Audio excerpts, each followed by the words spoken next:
Hey again, everybody, for a third ranty video as I talk about Star Wars: The Last Jedi. Because man, we really needed this, didn't we?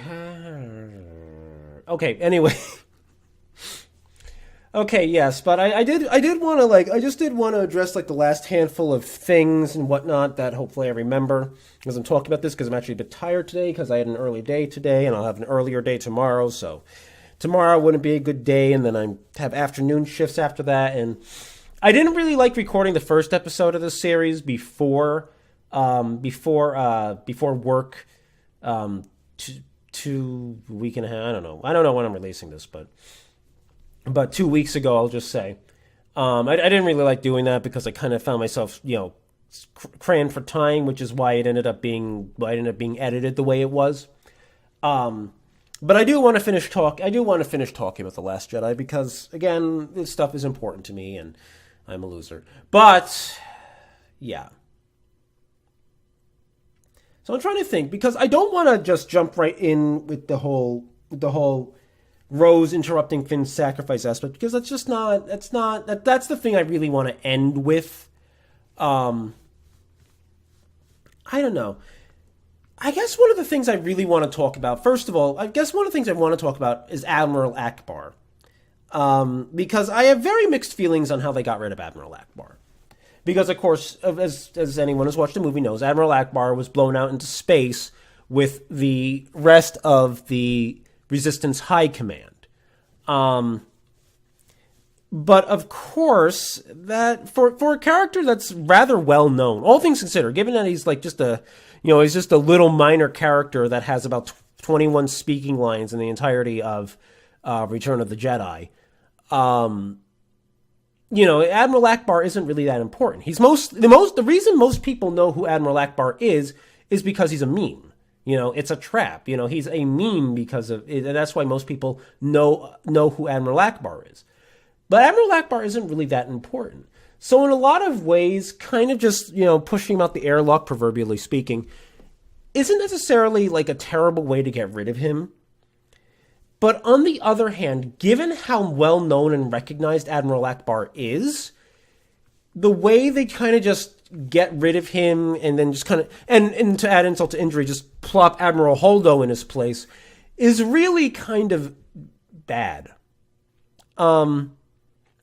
Because there's something we have to take into consideration here. And, there's something else to take into consideration here. Let me phrase that differently. And that is, in The Force Awakens, Eric Bauersfield, or Admiral Akbar's voice actor, actually reprised the role. The man was 90 years old when he did it, when he recorded the voice lines. And you can kind of hear that his voice is, you can hear that he's very old and his voice is very weak at that point. But Eric Bauersfield passed away, though. Shortly after the Force Awakens was actually released. He passed away in January the following year or something. The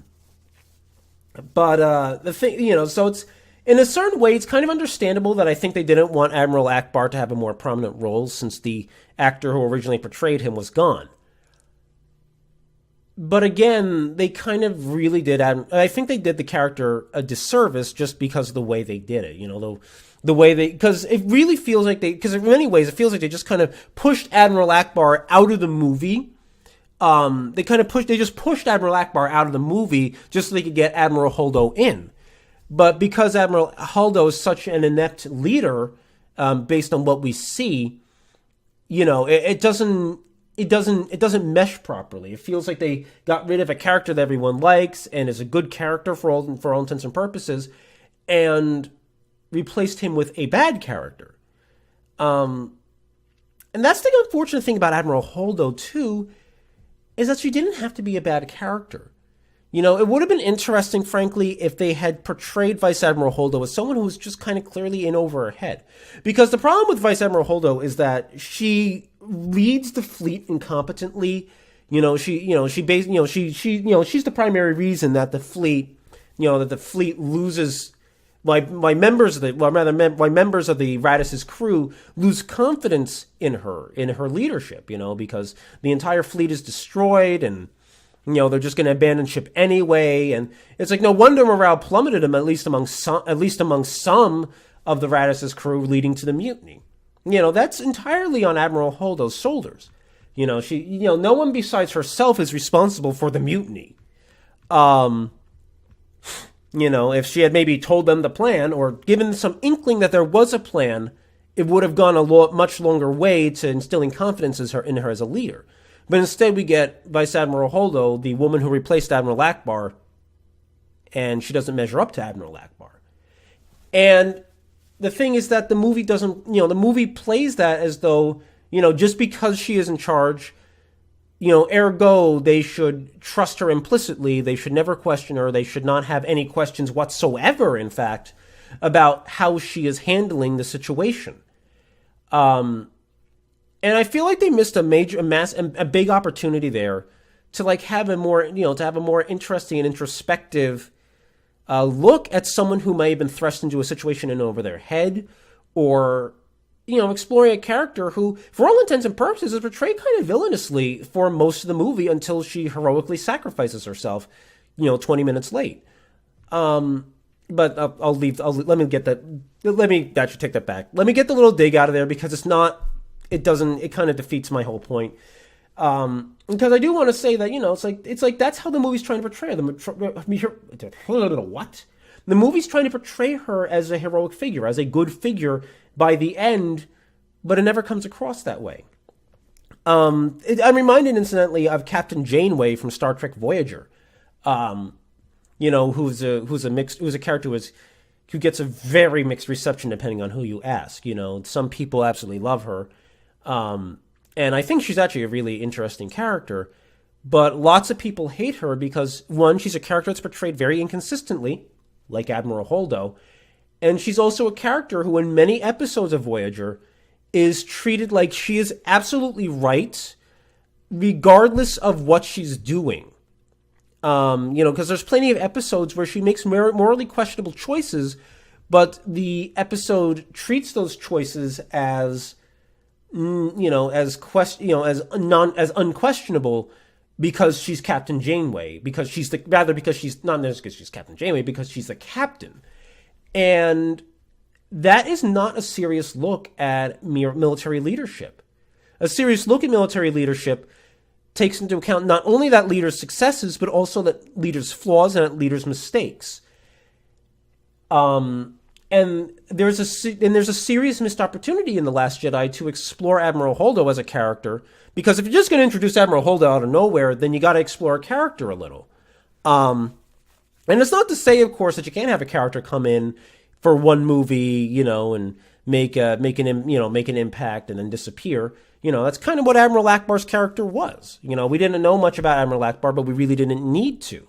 The problem is that because Admiral Holdo's choices have such a significant and profound impact on the entire movie, unlike Admiral Akbar, who's just there to lead the rebel fleet, he's just the character who's there to lead the rebel fleet.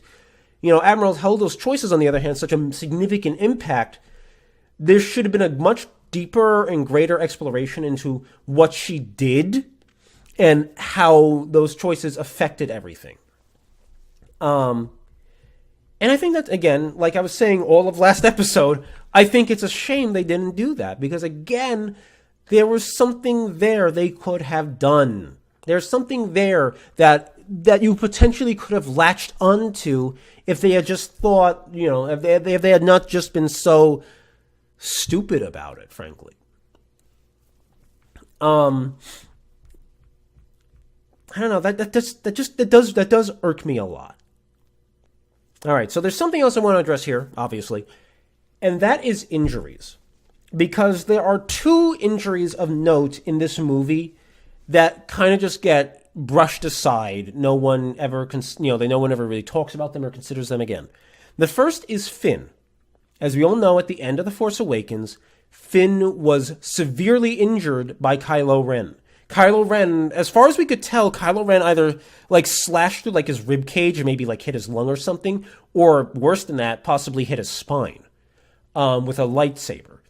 This is a very serious injury. And yet, within 24 hours, it seems that Finn is awake again and walking around and squirting some sort of healing fluid. Don't know if it's Bacta or not. It's not the right color to be Bacta, so.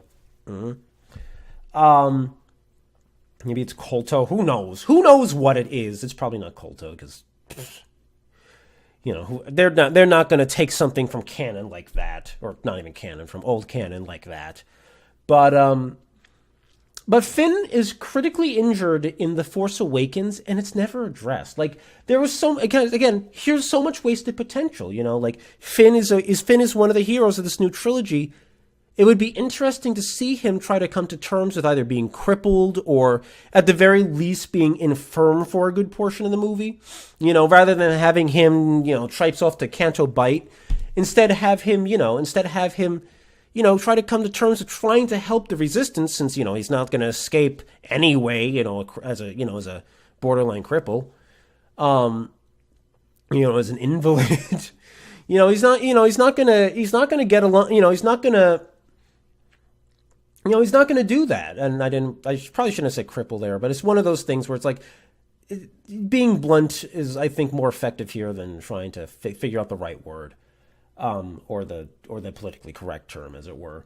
I think that would have been much more. I feel like there's a potential for more compelling storytelling there. Like Finn desperately wants to help Rey. At the very least, give him that motivation. He desperately wants to help Rey, figure out how he can help Rey, but he's bound to some sort of hover chair or something. It'd be a little awkward and embarrassing, but played seriously, I think it could be played right as well. And of course, that leads to the other injury, which is Princess Leia. General Organa being spaced, floating back, she's in a coma, but she's awake within 18 hours. And you're just left wondering, so you're telling me that being spaced suddenly isn't going to have ramifications for her health? Or isn't going to leave her permanently comatose or something? I mean, again, this is another aspect of maybe this is another way they could have had her leave the trilogy gracefully instead of who knows what the hell they're going to do. But it's just like being ejected into the vacuum of space, if theoretically you were going to survive somehow, is going to be a traumatic experience for the body. Unless you're fully, especially for, even for a Force user, unless that Force user is fully prepared to enter like some sort of trance, like Luke Skywalker. If you don't have that, though, this is going to be a traumatic experience for the body. And it's like, she should have been out of commission for the rest of the movie. Let's be honest. She should not have been awake, stunning Poe during the mutiny. Like that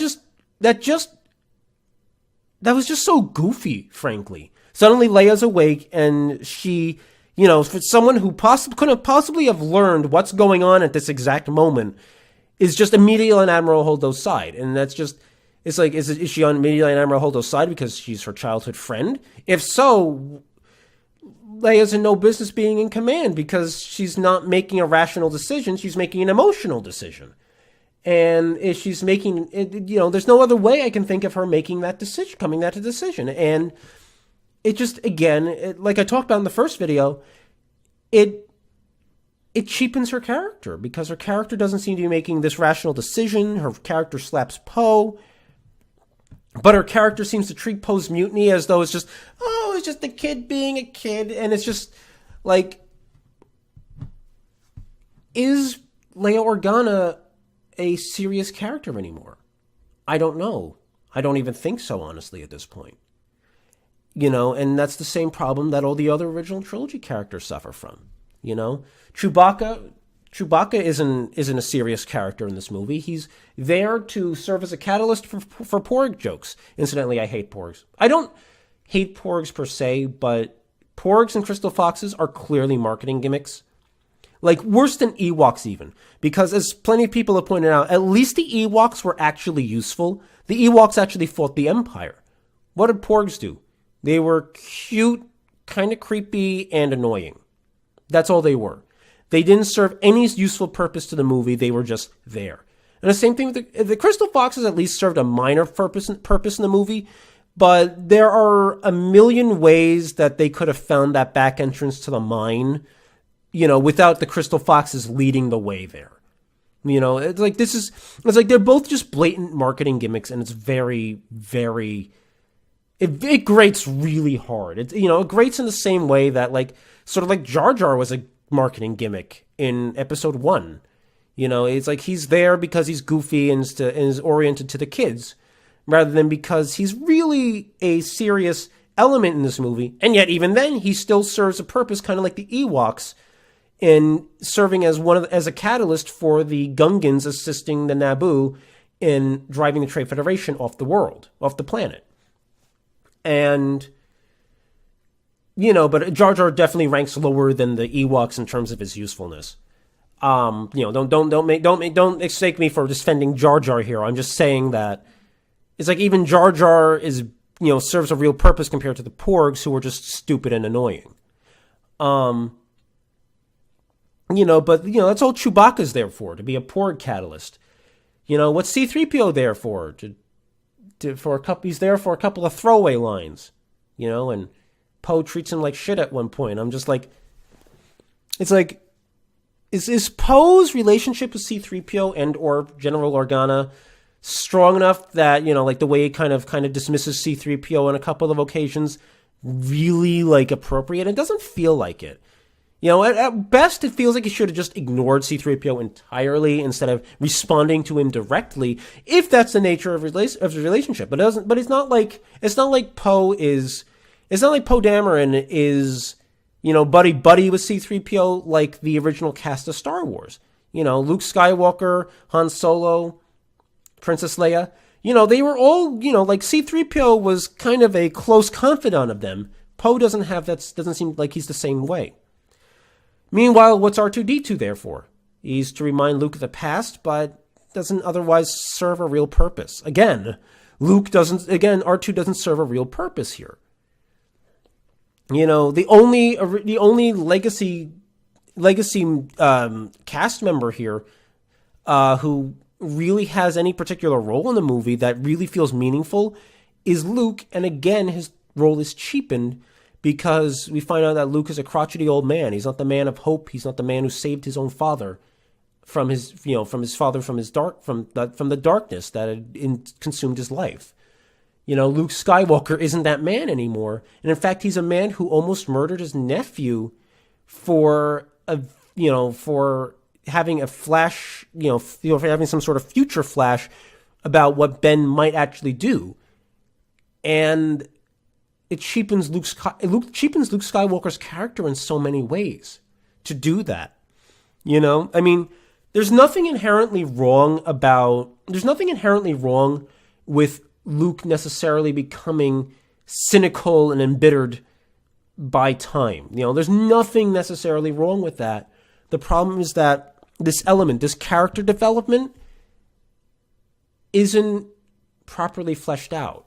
It's not properly utilized. There's so many ways. First of all, there's so many ways that they could have effectively communicated that this is how Luke became that way, because it doesn't really feel like he became that way in any sort of serious fashion. He did a stupid thing, but it doesn't. But first of all, but there's no build up to why he did that stupid thing, and that one stupid thing shouldn't necessarily lead to him just giving up on everything. And of course the plot hole with the map and everything, but that's kind of a story for a different day and one I don't really want to address. But because that's just another tangent in and of itself. But there's so many ways they could have earned the Luke Skywalker regard. There's so many ways they could have earned that, Luke being a cynical old man. And they didn't earn it, and his character feels so much cheaper for it. And that's what happens to all the original trilogy characters. They all are cheapened. I mean, hell, what's Nyan Num doing? What's Nyan Num doing there? He's just there. He doesn't do anything. At least in The Force Awakens, he flew an X-wing in the battle of Starkiller Base. What does he do here? He shows up at the end, like kind of doing the same motions he did during the Ewok celebration after the Battle of Endor. That's all he does. Nyan Num doesn't serve a purpose otherwise. Oh. And that's just, It's like, what is this movie here for? What is this movie trying to do? Is this movie trying to entertain me? Is this movie trying to make me feel nostalgia? Is this movie trying to make me laugh? Is this movie trying to be serious? It's all over the place, and there's absolutely nothing grounding it. There's nothing that makes it feel grounded. There's nothing that makes it feel serious. Just realize I've also been leaning in really close for the past, 20 minutes. Like when I've been leaning back for the past 2 videos, but I don't know what this movie wants me to feel. But whatever it is, I'm not feeling it. What I do feel is disappointment. What I do feel is frustration. I am amused on a couple of occasions, and as I said last episode, I am actually legitimately impressed on a couple of occasions. But there's so much wrong with this movie that I don't know what to feel anymore. Like, I don't know, I'm kind of on a middle ground between disappointed and frustrated. Really, that's where I am. I'm disappointed and frustrated rather than in any way really happy with this movie. Which leads me, speaking of disappointment, which leads me to the absolute worst addition to this movie. And it is so unfortunate, too. And that's Rose. Now, let me start by saying there is nothing inherently wrong with introducing a new character like Rose. Absolutely nothing wrong with introducing a new character like Rose. Like a character to be a companion to Finn, since Rey isn't in the movie, since Rey is not in the movie, but rather Rey isn't involved at all with the chase. So they wanted a character, I think, to play off of Finn, since Poe was off on his own as well. Which, incidentally, I thought was a disservice to the movie as well, is the fact that we get minimal interaction between Rey, Finn, and Poe. Like there's just nothing there. And it's just like, it would have been interesting to establish a relationship between these characters like we got between Han, Luke, and Leia during the original trilogy. Episode, they kind of develop in their own way this sort of episode 4 dynamic for the relationship in The Force Awakens. But in this one, it's not strengthened in any way. There's no bonding in any way. They're just all separated for most of the entire movie. And, the only thing we really get is that Poe seems to trust Finn enough to go find this code breaker on Canto Bight, and that's all we get.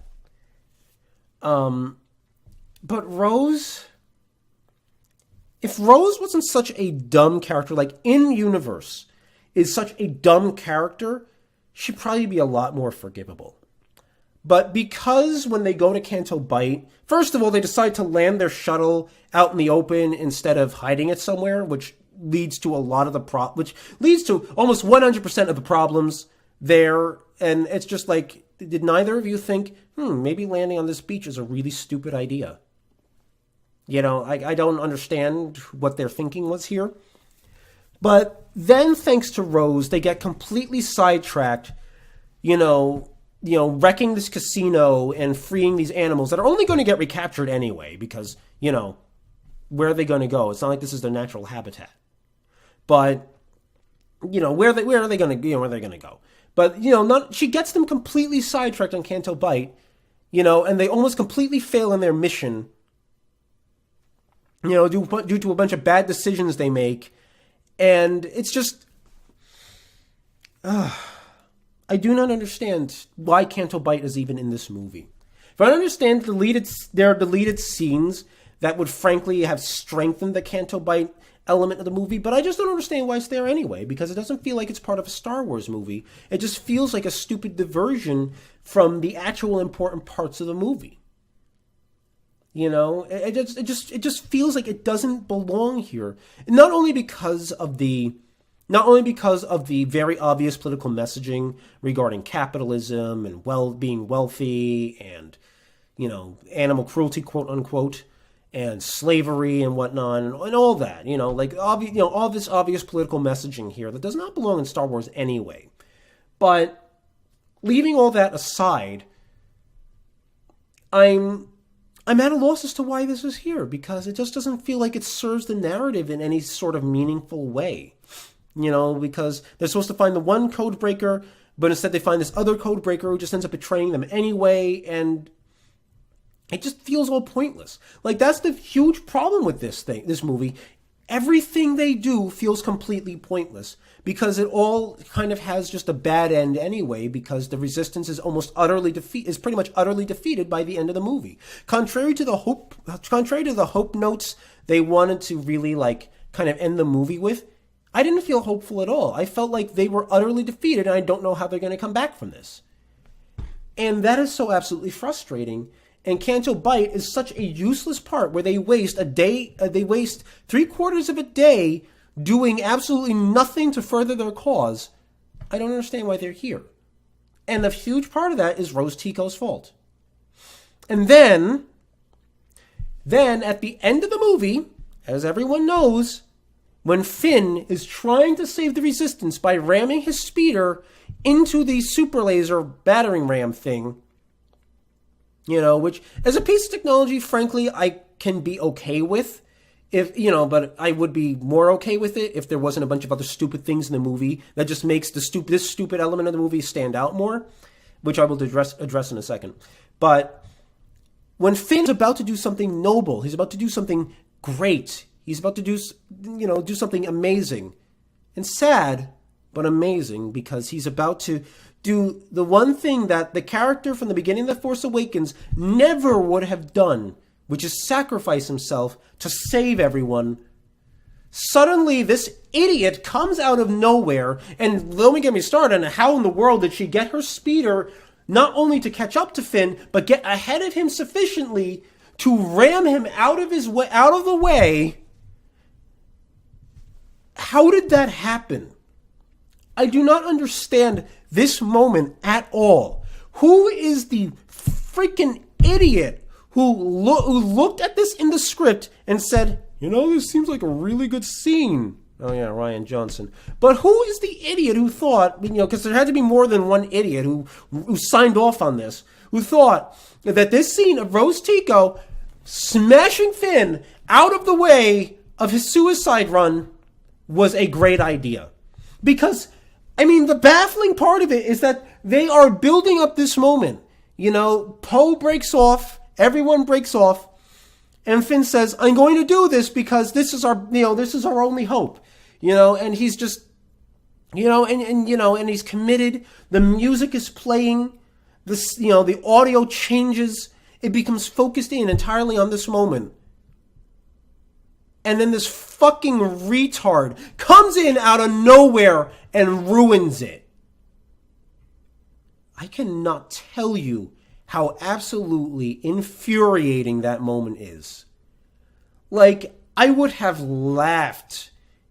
Frankly, I would have laughed if I just wasn't so flabbergasted at it. And I knew it was coming, and I was still flabbergasted at how stupid this entire scene is. How stupid it is. How we take something that is going to be noble and honorable and decent and just destroy the moment. Just utterly destroy this moment. This emotional moment. It is stunning to me how anyone thought that was a good idea. And then she just gives this, and then when the Finn's like, what did you do this for? And she just gives this boilerplate pablum about not destroying, about protecting the things we love, not destroying the things we hate. And it's just like, that's exactly what he was going to do, you fucknut. It's just like, who thought this was a good idea? Like, it's precisely what he was going to do. And yes, he was going to sacrifice himself to do it. But what better message in the world is there? What better message is there than self-sacrifice? And self-sacrifice, bear in mind, does not necessarily mean sacrificing your life to achieve a goal.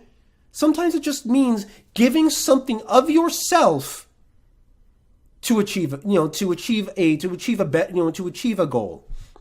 That's what self-sacrifice is. It's giving something of yourself expecting nothing in return. And she gives this boilerplate nonsense, and then she kisses him. And, I thought, this is, some sort of meaningful kiss, he kisses her back and everything. No, that's not really what happens there. Unless I saw it wrong, I could have sworn that all she did was lean up, kiss his upper lip. Like, he doesn't even reciprocate. She kisses his upper lip while he's staring at her like she's a fucking idiot. And then she passes out. And she passes out in the goofiest possible way. Like, if you've ever seen Star Trek Voyager again, and you've ever seen, like, Harry Kim, you've ever seen Garrett Wang ever try to, pretend that ever try to act like he's woozy and passing out, and he just looks like he's fucking stupid. And he doesn't look convincing at all. That's how she passes out. Because she leans in, pecks him on the lip, and then, and she just, it's like of all the things to play straight in that scene, it's Finn reacting to Rose kissing him. And I'm just like, oh. This scene should be making me cry if I was like a man inclined to cry. This scene would make me cry because it is so fucking dumb. And it is such a waste. Again, this has been the running theme of the last two episodes. It is such a colossal waste of character, of development, of anything remotely meaningful in this movie. And it all culminates in this one scene. It's like given that the Walker drivers decided not to shoot at these two, it's like Finn should have just abandoned her there, ran back to the base, and just said she killed herself because the truth is either too embarrassing or too horrifying to actually tell everyone. You know, it's like And that is The Last Jedi in a nutshell. It is wasted potential. Because what The Last Jedi does, first of all, is waste all the potential of The Force Awakens. Because for all the flaws of how J.J. Abrams designed The Force Awakens, for all the things he did kind of wrong, he set up so many interesting elements for the next movie. The Knights of Ren, the First Order itself, the Resistance, what's left of the New Republic, Luke Skywalker. He set up so much potentially interesting material, interesting material for the future of Star Wars. And Rian Johnson literally ignored all of it. And the dumber part is that what he did give us, he wasted all the potential of. There was potential for what he did give us. There was potential for so many elements of what he gave us, and he wasted absolutely all of it. Once upon a time, George Lucas was the most hated director of Star Wars, which is ironic given he's the creator of Star Wars. Once upon a time, though, because of the prequels, George Lucas was the most hated director for Star Wars. Now, hands down, that title has been given over to Rian Johnson, and no one comes close. Not Episode 3, George Lucas, or Episode 2, George Lucas, I should say, rather. Not J.J. Abrams. Not Richard Marquand of Return of the Jedi. It is Rian Johnson is all the way through the earth. He rates so low as a director of Star Wars because he has ruined absolutely everything. No one, I can't think of a serious Star Wars fan. I mean, there are some. No, I'm not going to say that. That's hyperbole.